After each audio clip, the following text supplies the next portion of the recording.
भैया जी यहाँ से भाग चली, नहीं तो जान चल जाई।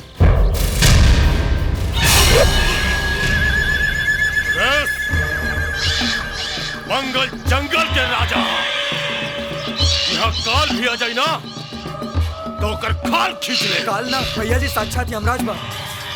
जीव हो की जानवर। भैया वो आदमी बा, फॉरेस्ट ऑफिसर वैभव सिंह। हमारा हाथ में सांप पकड़े वाला हथियार देख के सरवा हमारा हाथ तोड़ दिलस।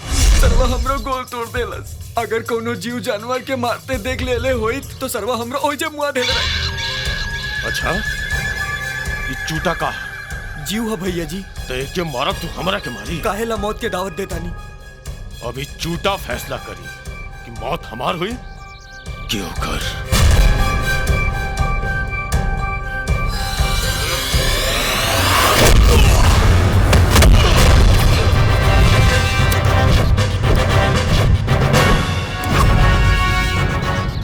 ओ मंगल, आज के बाद ये जंगल के राजा हम हैं।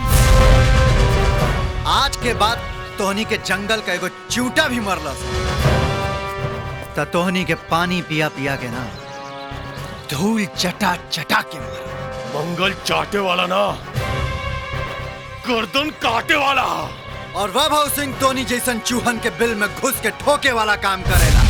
नया बाड़े यही से हमरा बारे में तोरा अंदाजा गलत बा।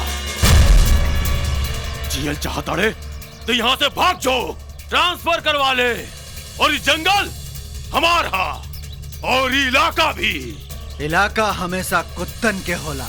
शेर जहाँ जाला अपन इलाका खुद बनावेला। शेर के घेर के मारा सन, एकरा साथ में शेरनी के गोश्त भात खाई जाई।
वैभव सिंह, चल अपनी बाप की लग चल।